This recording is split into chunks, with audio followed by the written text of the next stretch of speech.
نجوت من موت رهيب، فكيف أنسى شافي جراحي محي ثامي، فكيف أنسى لولاك أنت حبي وعوني. ربي أنت في الحاشا فلن أنساك.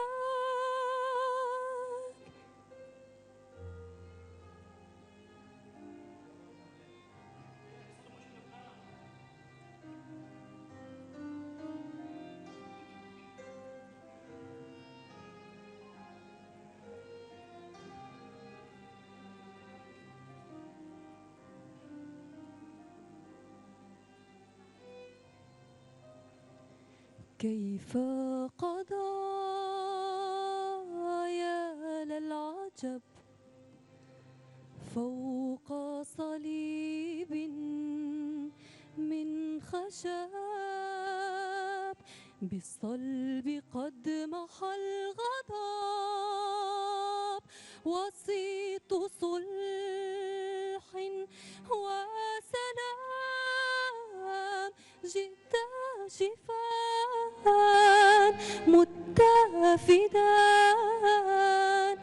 فيا لحبك العجيب ليس سواك، ففي دماك نجوت من موت رهيب، فكيف أنسى شافي جروحي محي ثامي، فكيف أنسى لولاك أنت حبي وعوني. ربي أنت في الحاشا فلن أنساك.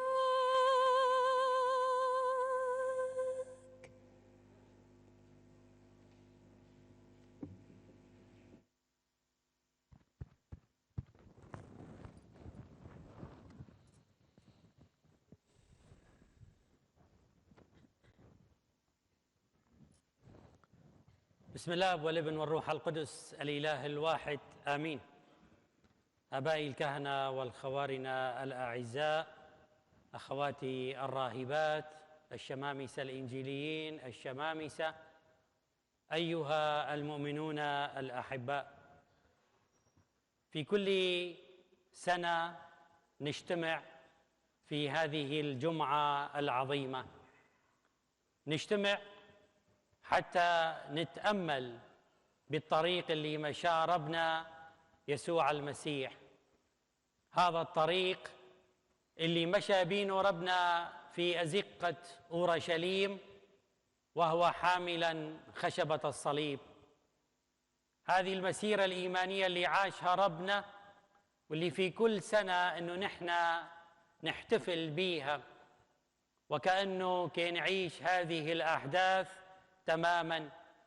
فإنه ربنا يوم اللي حمل خشبة الصليب ومشى في أزقة أورشليم كي يعطي لنا رسالة بأنه ربنا حمل كل ما كان يثقل على هذا الشعب، حمل الأمور اللي كانت صعبة علينا، حمل عاهاته، حمل أوجاعه، حمل مرضه، حمل كل الضيقات اللي كان تعيشها هذه المدينة واللي كان يعيشها الشعب، حملها نعم بقسوة وبألم، وضعها ربنا على أكتافه وسيق إلى خارج المدينة حتى يبعدها عن الناس، وحتى يعطي فرصة جديدة للإنسانية إنها تعرف تعيش بما يرضي الرب، تعرف تعيش الرسالة اللي ربنا خلق الإنسان من أجلها، اللي هي الحب والحياة. ربنا على الصليب قال عبارة قوية جدا لخصت كل التدبير الخلاصي. ربنا وهو في قمة الألم، مجروح مصلوب، معلق على الصليب، مهان، معذب، حمل أوجاع الكل، قال عبارة وهو في أشد عذابه، قال قد أكمل. وكأن هذه العبارة هي كانت الخاتمة لكل الرسالة اللي أعطاها الأنبياء لإلنا، لكل الرسالة اللي بدأت من أبينا آدم وأمنا حواء إلى يوحنا المعمدان وإلى ربنا يسوع المسيح، اللي تحقق كل شيء بهذه العبارتين قد أكمل. ربنا يقول كل التدبير الخلاصي قد اكتمل. اكتملت المهمة، اكتملت الرسالة، الخليقة جددت وبدأت الحياة تنبض من جديد. بعد هذه العبارة كل شيء اختلف، بدأ الإنسان يعيش القيامة، بدأ الإنسان يعيش بقرب من الله أكثر وأكثر. أخوتي الأحباء، حتى نفهم هذه العبارة وحتى نوصل إلى معناها راح ناخذ لنا 3 نصوص كتابية. النص الأول راح يكون إقامة ابنة يائيروس. يا ترى ايش كانت الرسالة اللي يريد ربنا أن يعطيها لنا من إقامة ابنة يائيروس؟ كل التاريخ اللي كان يمشون بينه الأنبياء والرسل والمبشرين والكارزين كانوا يخافون من الموت. حتى في الحضارات القديمة كانت فكرة الموت هي السائدة، والكل كان يخاف منهم. لكن ربنا يسوع المسيح في إقامة ابنة يائيروس هو كيقول للناس بأن الموت ما ظل عنده قوة، لأن ربنا استخف بالموت لما قالهم إنها نائمة. وهذا الأمر معناها بأن ربنا أنا قادر في أي لحظة من اللحظات أن أقيمها. فإذا أنت يا إنسان عندك الموت نهاية، عندك الموت أنه هو فد شيء كبير، فإنه عند ربنا الموت هو النوم، شيء بسيط بإمكان ربنا أن يصحي للإنسان إمتى ما يريد. فإذا هنا قال ربنا بأنه نعم قد اكتملت الرسالة الخلاصية يا رب، قد اكتملت الرسالة لما قلت لابنة يائيروس إنها نائمة. دخلت يا رب إلى البيت، هذا البيت اللي تحطم، هذا البيت اللي دمرته الخطيئة، لأن الموت هو كان من ثمار الخطيئة.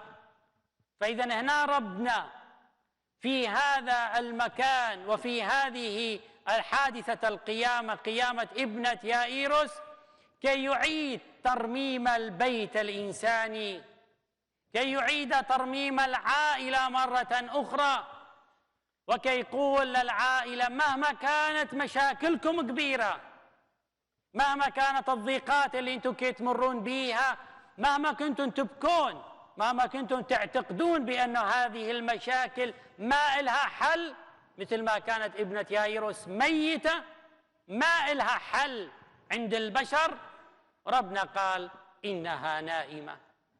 فإذا كل المشاكل اللي قد تصيب عوائلنا بالنسبة لربنا هي مثل النوم، بلحظة قادر ربنا على أن يحلها، قادر ربنا على أن يعيدها مرة ثانية. أيضا في ابنة يائيروس لما قال ربنا أعطوها شيئا لتأكل، ما كان أكيدا يقصد الطعام الأرضي، كان يقصد الطعام الإلهي اللي ينعش الروح، مثل ما قال ربنا طعامي أن أعمل مشيئة أبي. ولهذا ربنا إجا حتى يكمل التدبير الخلاصي اللي فشل بينه آدم وحواء، اللي ما قدروا أن يدخلون الحياة لعائلتهم، حيث آدم وحواء انفصلوا وأدخلوا الموت لهم ولأبنائهم، لأنهم ما عرفوا أن يعطوا لأولادهم الحياة، ما عرفوا أن يعطوا لأولادهم الطعام الحقيقي، الطعام الروحي اللي ربنا خلال رسالته على الأرض كان دائما يعطي لتلاميذه ولكل من يلتقي به، كان يعطي له طعاما روحيا. ربنا كان يشفي الإنسان روحيا قبل أن يشفي جسديا. مرات عديدة نسمع من ربنا يقول اذهب مغفورة لك خطاياك، وبعدين يشفي جسديا. فإذا هنا كانت القمة. ربنا هنا لما يقول قد اكتمل، نعم قد اكتمل، لأنه الله أعطى للإنسان الغذاء الروحي بالكامل. آخر شيء اللي أعطاه ربنا غذاءنا الروحي كان جسده ودمه اللي كان على الصليب. لهذا ربنا مع ابنة يائيروس كي يستخف بالموت، لأنه عرف ربنا أنه الموت بعد ما بقى له سلطان، ما بقى له قيمة، ما بقى له أنه هذه المساحة اللي يخوف بيها الإنسان، لأنه يعرف ربنا أنه هو ماض إلى القيامة. لهذا قال ربنا إنها نائمة، يحتاج لها أن تصحى، يحتاج لها أن تعيد بهجة حياتها مرة ثانية. واليوم أيضا نحن يا أخوتي الأحباء أيضا نحن نائمين، نائمين بالخوف، نائمين بالخطيئة، نائمين بكثير من الأشياء اللي كي تبعدنا عن الله. اليوم كثير من عوائلنا هي نائمة، ما كي تعرف شلون تعطي لبعضها الطعام الروحي. هذا الموقف اللي ربنا يقول قد اكتمل، معناها يا إنسان أنا أعطيتك الرسالة كاملة، باقي عليك أنك أنت تفكر. فاليوم أخوتي الأحباء نحن أمام قيامة ربنا يسوع المسيح وصلب ربنا يسوع المسيح وابنة يائيروس. كل هذه الأمور تدعونا اليوم أن نبحث عن صحوة عوائلنا، لأنه ربنا لما دخل إلى ابنة يائيروس دخل إلى البيت، دخل إلى بيتها، هذا البيت اللي كان مليء بالموت، هذا البيت اللي كان محطم، هذا البيت اللي كان مدمر. ايش عمل ربنا؟ أعادوا مرة ثانية، صلحوا مرة ثانية. بس عند يائيروس كان يعرف الخلل وين، كان يعرف انه بنته هي ميتة، والبنت هنا اللي ترمز الى الحياة والفرح والبهجة. كان يعرف يائيروس انه هذه الامور انطفت من حياته، فكان يريد شخص يرجعها لإله. فاليوم اخوتي الاحباء كم ابنة يائيروس في بيتنا ميتة، كم واحد من عندنا عنده الجرأة أن يكون مثل يائيروس، أن يروح عند يسوع ويقول له يا رب أنا بيتي ميت، عائلتي مدمرة، كي تبكي، ما بقى لها لا الفرح ولا البهجة ولا السرور. كم واحد من عندنا اليوم عنده هذه الشجاعة اللي كان يمتلكها يائيروس، ويروح بطلب ربنا يسوع المسيح.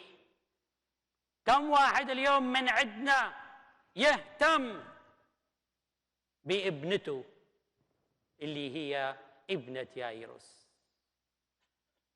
كم واحد من عندنا يعيش هذه الحالة؟ كم واحد من عندنا الفرح في بيته ميت؟ كم واحد من عندنا التفاهم في بيته ميت؟ كم واحد البهجة، الفرح، السرور، العلاقات الطيبة، العائلة المثالية اللي كان يريدها ربنا، كم واحد عنده هكذا وفاة في بيته؟ والحل بسيط جدا. الحل هو أنه نحن نلجأ إلى ربنا يسوع المسيح ونبحث عنه في كل مكان وفي كل زمان وفي كل الحالات اللي نحن نصاب بيها. يايروس لم يتعب، يايروس ما اهتم لمكانته، يايروس ما دار بال لأي شيء إلا أن يرجع الحياة مرة أخرى إلى بيته. واليوم نحن أحبائي ويننا؟ وين نحن اليوم من هذا العالم اللي هو البيت الكبير لإلنا كلنا؟ هذا العالم اللي بدأ ينهار مثل ما كان بيت يايروس، ما غير نسمع إلا البكاء والصراخ والعويل، وكنشم في كل لحظة رائحة الموت، كي تنطفئ البهجة من الكل. ليش؟ لأنه هذا العالم ابتعد عن ربنا يسوع المسيح. فيحتاج من عندنا أخوتي الأحباء أن نحمل رسالة يايروس. كلنا اليوم اللي نحن موجودين نحملها ونروح عند ربنا يسوع المسيح، وما نرجع إلا يكون ربنا معانا. نصلي بقوة، نصلي بحرارة، نصلي بإيمان، وخلي يكون عندنا ثقة بأن ربنا الموت بالنسبة له هو نوم، بلحظة قادر على أن يقيم الإنسان. مهما كانت مشاكلنا اليوم كبيرة، مهما كانت مخاوفنا، مهما كانت ضيقاتنا، مهما كان الألم اللي يعصر في قلبنا، قادر ربنا بكلمة واحدة أن يعيد لنا كل ما فقدناه. هذا الشيء أشي يحتاج له، يحتاج له إلى صبر، يحتاج له إلى إصرار، يحتاج له إلى الاهتمام بالآخر. يايروس كان مثال للأب الصالح، بالرغم من المصيبة اللي وقعت بينه، نعم، لكن عرف أن يمشي في طريق صح، ما توقف ولا بدأ يندب حظه ولا بدأ يتراجع، لا، راح عند ربنا وقال له أريدك تشفيها، أريدك تصلح بيتي. أخوتي الأحباء، كم واحد من عندنا اليوم اتقرب من سر الاعتراف؟ كم واحد من عندنا اليوم ركع قدام الله وقال له يا رب أنا أخطأت وعملت كذا وكذا وكذا، اغفر لي؟ ما هي هذه الخطايا هي ابنة يايروس، هي ميتة في داخلك كي تموت، روحك كي تموت، كي تذبل. الجسد ما له قيمة، راح يتغير، ولكن الروح هي اللي راح تلتقي بالله. ايش راح تقول له لله؟ راح تقول له لله لما توصل روحك هزيلة ضعيفة مريضة؟ راح يقول لك الله ليش هكذا هي روحك؟ ليش ما غذيتها بالصلاة، بالاعتراف، بالتقرب من الإفخارستية؟ لأنه روحك هي كانت نائمة. يمكن أنت اعتقدت أنه هي ميتة، لا، لكن هي نائمة وأنا قادر على أن أحييها بلحظة. فاليوم أخوتي الأحباء لا نضيع هذا الوقت اللي كي يعطيه لنا ربنا. خلونا اليوم نحن نتوجه إلى ربنا يسوع المسيح مثل ما توجه يايروس وطلب من عنده أن يشفي بنته. ما كان أناني، كان عنده روح المحبة لعائلته. خلونا اليوم نحن أخوتي الأحباء بهذه الجمعة المقدسة اللي قال بها ربنا قد اكتمل كل شيء، اكتملت الحياة الإنسانية واكتملت المعرفة واكتمل الخلاص. خلونا اليوم نحن نتوجه إلى ربنا يسوع المسيح ونقول له يا رب مشاكلنا وهمومنا وكل ما يثقل على حياتنا كلها نسلمها لإلك. قادر أنت يا رب أن تعيد لنا الحياة مرة ثانية، لأنه بس بمجرد يا رب أن تدخل إلى بيتنا كل المشاكل كل المصائب كل اللي نسميه نحن الألم بالنسبة لإلك هو شيء بسيط جدا. إذا كان الموت بالنسبة لإلك هو نوم، فما حال المشاكل البسيطة اللي تصيب حياتنا؟ فخلونا أخوتي الأحباء في هذه الجمعة المقدسة أن نطلب من ربنا أن يدخل إلى بيتنا وأن يحيي حياتنا العائلية جسديا وروحيا، حتى نعرف أن نتلذذ بهذه النعمة الكبيرة اللي أعطانا إياها الله إلهية اللي هي العائلة، حتى نقدر كلنا مع الرب نقول يا رب نعم قد أكمل، والرب يبارك بيكم.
حبك مثل عمود ضيائي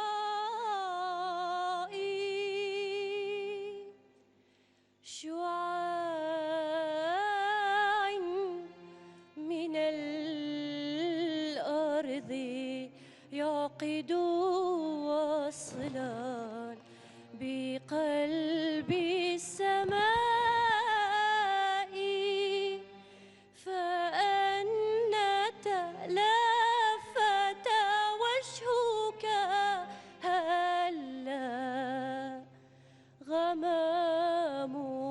رجائي وكل صباح على الأفق هلا حنون اللقاء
قد أكمل.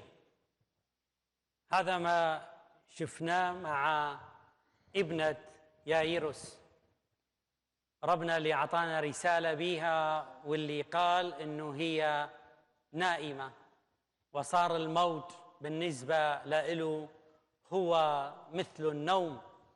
وأيضا عطى لنا رسالة اللي هي تغذية الحياة الروحية لما قال أعطوها شيئا لتأكل. أما مع ابن أرملة نائين فالأمر يكمل وتكتمل مسيرة ربنا يسوع المسيح. مع ابن الأرملة نشوف بأن ربنا يشوف موكب الموت، موكب اللي يحمل الإنسان الميت يحبينه إلى دار الفناء. هذه البشرية بكاملها كي تحمل ما ظل عندها بعد مستقبل، لأنه دائما المستوى مع الشباب. البشرية هنا في نائين معنى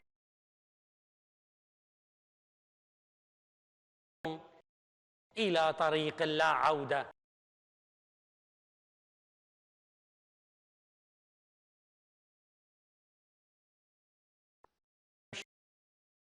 يعطي لنا رسالة أنه هو كي يخرج من هذه الحياة. فإيش عمل ربنا؟ أول شيء مع ابن أرملة نائين يدخل في هذا الموكب. ربنا يقتحم موكب الموت وما يخاف وما يتراجع إلى أن نوصل إلى الشاب. هذا الاقتحام اللي قام به ربنا ودخوله إلى موكب الموت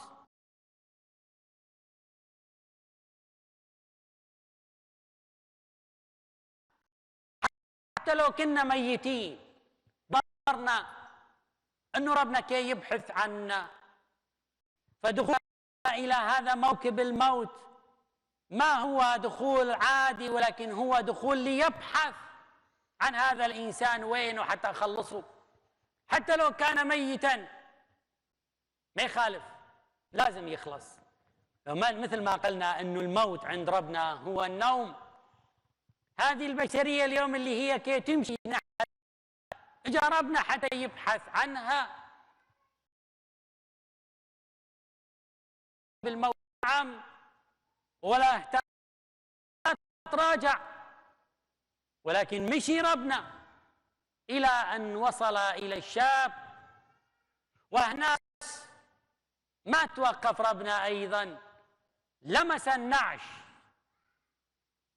أعطاه ربنا المحبة، أعطاه ربنا الحنية.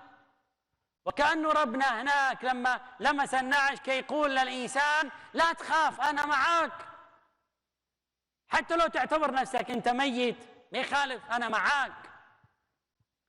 ولهذا أنه ربنا لمس النعش كي يقول له أنه أنا موجود، وكي يقول للكل أنه أنا مع هذا الإنسان الميت، مع هذا الإنسان اللي أنتم اعتبرتوه ميت وكي تخرجوه خارجا. نعم أنا معاه، راح أعيده للحياة مرة أخرى.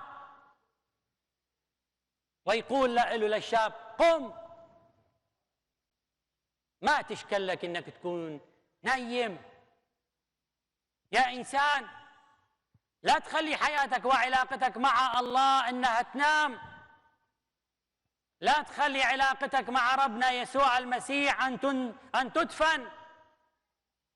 عيدها مرة ثانية من جديد. شوف ربنا ايش كي يعمل من أجلك.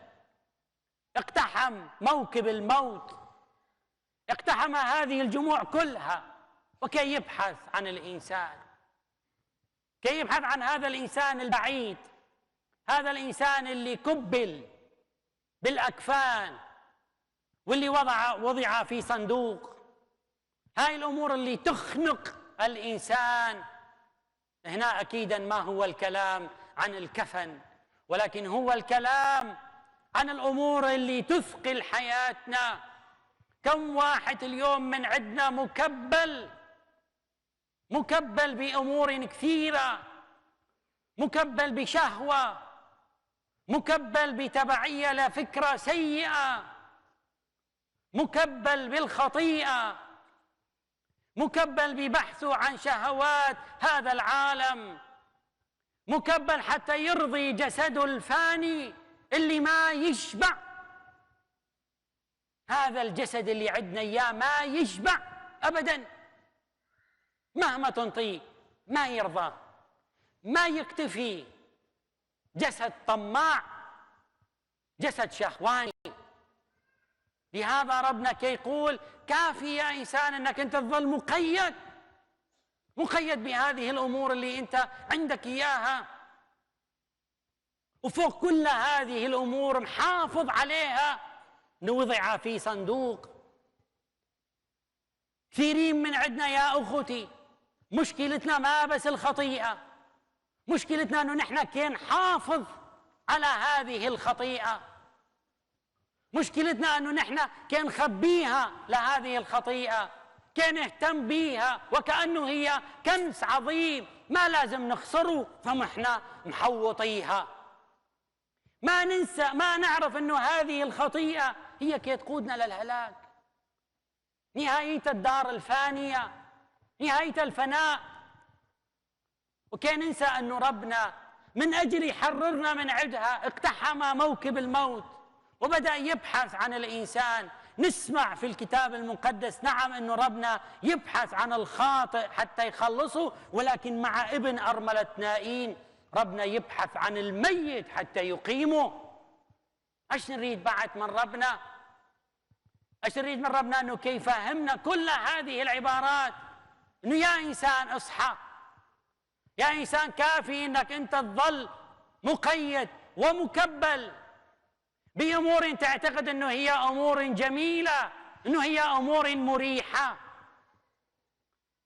وحتى لو كانت هذه الامور بنظرك وبنظر الآخرين هي بيضاء مثل ما يكون الكفن، بس بالنهاية هو كفن، بالنهاية هي خطيئة.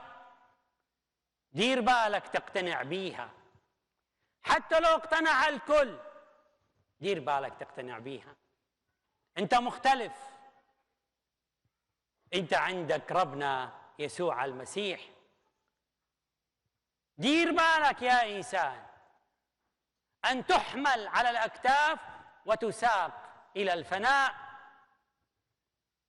هذا اللي يحمل إلى الأكتاف ويفرح، أحيانا اللي يكون حامله يكون موديه إلى الهلاك. هذه هي شهوة، هذه هي الخطيئة، هذه هي الأمور السيئة اللي تبعد الإنسان عن الله. لأنه الإنسان لما يعمل الخطيئة يكون فرحان وكأنه مالك الدنيا كلها. الإنسان اللي يبتعد عن ضميره الإنساني ويعمل كثير من الأشياء ويحاول أن يخبيها هو مثل هذا الشاب، موجود مكفن في صندوق وكي تحملوا هذه الحياة إلى الفناء.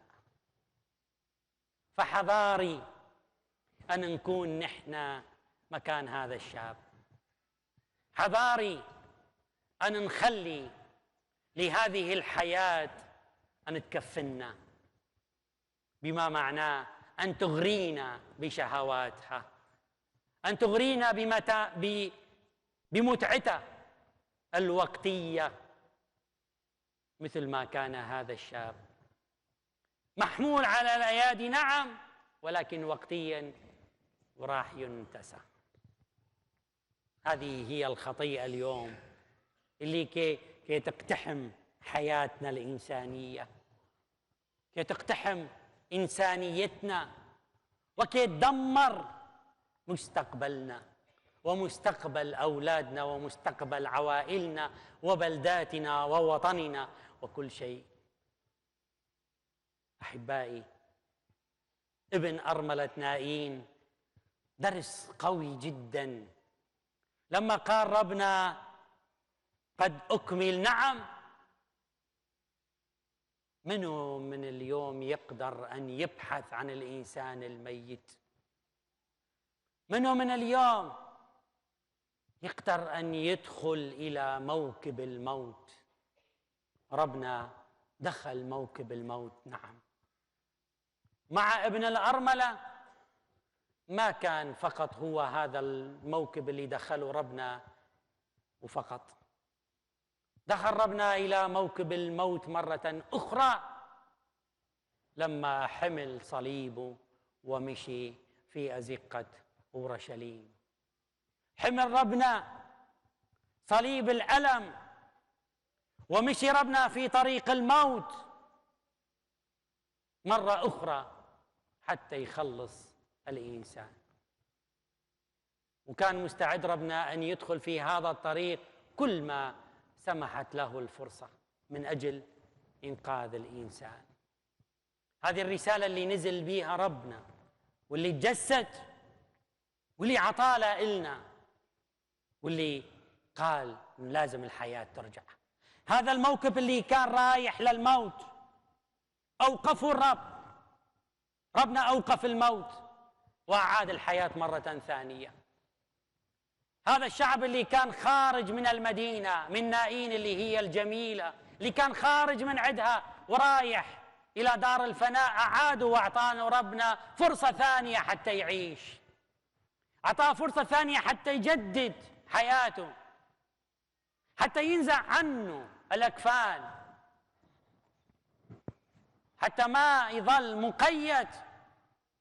كشف عنه بعد ما كان موضوع في صندوق خفي متألم في ظلمة، عطى ربنا الحرية، قال روح عيش مرة ثانية، خذ لك فرصة مرة ثانية يا إنسان، عيش. في ابنة يايروس قال أعطوها الأكل، أعطوها غذاء روحي، ولكن مع ابن الأرملة صار يتكلم، صار يبشر. اليوم نحن من اللي يمنعنا عن التبشير بربنا يسوع المسيح؟ كثيرين من عندنا ممكن أن نحكي في كل المجالات إلا أن نحكي عن الإيمان. ممكن أن نحكي ساعات وساعات وساعات، خلي أضيف بعد وحدة، وساعات عن أمور تافهة. نعم، نضحك ما ندير بال، ولكن لما نتكلم عن ربنا دقائق ننزعج. حتى أحيانا حضورنا في الصلاة كل شوية ننظر إلى الساعة وكأنه نحن عطينا وقتنا فقط لله، إنه يا رب عندنا وقت معك ساعة، زمان عندنا 23 ساعة نريد نروح نخطبيها، وحتى الوقت نحن بدينا نحسبه مع الله. ممكن نتكلم عن كل شيء إلا عن الله.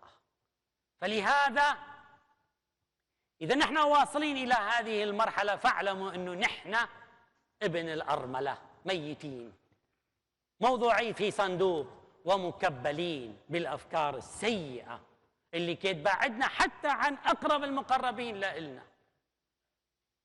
فلهذا اليوم نحن محتاجين أن نعلن الحقيقة، نعلن الحياة، نبشر بربنا يسوع المسيح، أن يكون ربنا موجود في كلامنا في حياتنا، دستور لإلنا ربنا يكون، ما نخاف من شيء ولا نتراجع، وما نرضى أن نكون مثل هذا الموكب اللي كان يحمل هذا الميت، ما نقبل أن نكون شركاء في هذا الموكب. ديروا بالكم أن تكونون شركاء في موكب الموت، نكون شركاء في موكب الموت لما نحن نجمل الخطيئة ونخبيها وندافع عنها وننشرها في كثير من الأحيان، مثل ما كانوا عاملين مع ابن الأرملة، شايلينه فوق حتى الكل يشوفوا، حتى الكل يشوف المستقبل الميت، حتى الكل يشوفون الإنسان المكبل. دير بالك تنظر له إنه هو في العزة والكرامة، دير بالك تنظر له إنه هو في شموخ، هو إنسان ميت مكبل. وحده يسوع اللي قدر أن يرجعه مرة ثانية، اللي قال له ارجع لحياتك. فهكذا اليوم نحن أخوتي الأحباء، إن كنا مكبلين، وإن كنا كي نخبي الخطيئة ونجملها وندافع عنها وندافع عن الخاطئ، اليوم اجت الفرصة حتى ربنا يعيد لنا الحياة مرة ثانية. اجت الفرصة اليوم لنا أن ننطق بالحقيقة مهما كانت قاسية علينا، مهما كانت صعبة علينا.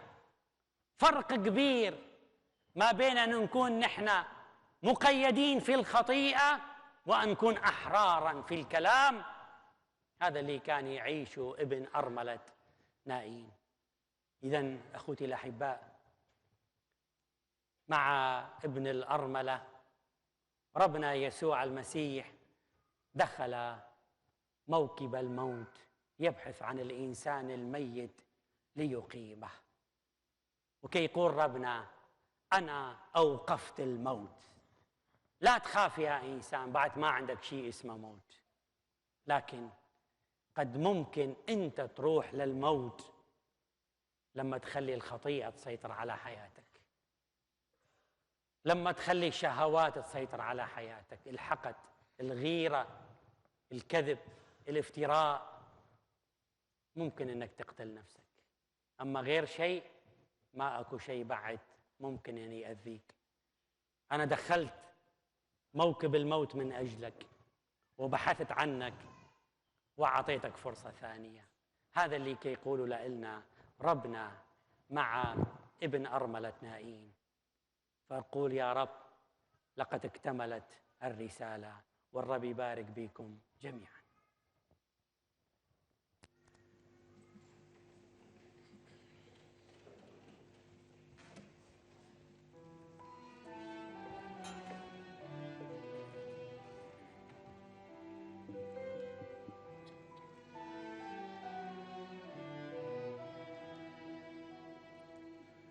في طريق الجلجثة قد سار يوما سيدي، والجنود تسعى كي تخلي الطريق، إذ تزاحم الجميع ليروا كيف يكافأ صديق.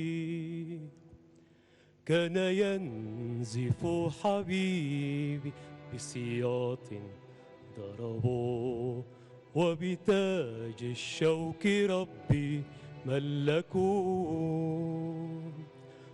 صراخ الهازئين وبحكم موت العار كرموا.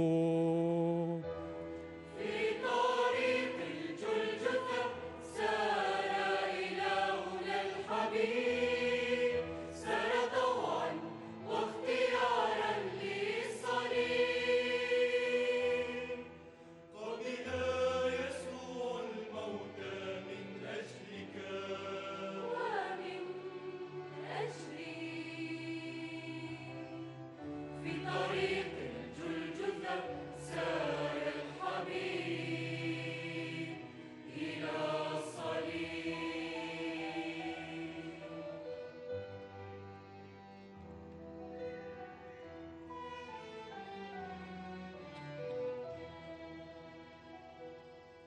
مثل شاة ساقوا ربي للذبح أخذوا، وهو المسيح الذي انتظروا.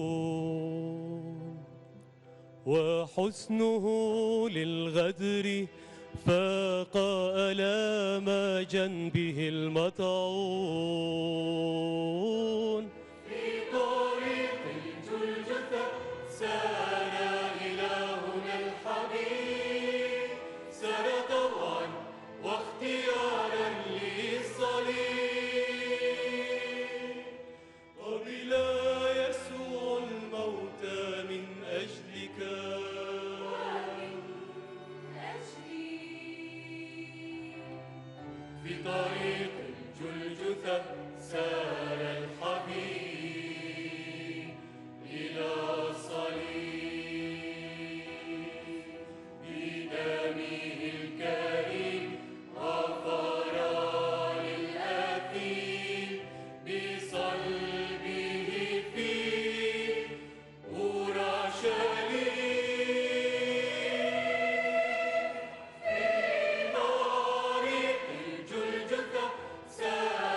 قد أكمل بعد ما شفنا في المقطعين الأول والثاني ابنة يايروس، واللي اعتبر ربنا الموت بالنسبة له نوم، وأقامها بكلمة بسيطة وأعطاها لتأكل، أعطى لحياتها الروحية الغذاء الروحي. وابن الأرملة أنه ربنا يدخل إلى موكب الموت ويقتحمه ويبحث عن الإنسان الميت ويعيد له الحياة، ويقوم هذا الإنسان بالكلام والبشارة. في المقطع الأول ربنا يقول أنه الموت هو نوم، وفي المقطع الثاني ربنا يوقف الموت. أما مع لعازر فتبدي مرحلة أخرى مختلفة، مرحلة قوية جدا، وفي نفس الوقت مرحلة إيمانية رائعة ورسالة قوية يوجهها لنا ربنا في إقامة لعازر. لعازر اللي ما راح يمثل فقط هذا الشخص اللي ميت من 4 أيام واللي انتن ووضع في قبر بعيد مكبل مظلم، وعلى باب القبر حجر كبير. كل هذه الأمور اللي كانت موجودة عند لعازر، ولكن الأصعب من ذلك كلها أنه لعازر انتن، معناها فقد الأمل تماما، ما بقى أي إمكانية للعودة. فهنا ربنا كان عنده رأي آخر، وكان عنده طريقة أخرى في إعادة لعازر إلى الحياة. هنا ربنا كي يعلن أنه ربنا هو عنده السلطان الكامل على هذه الحياة.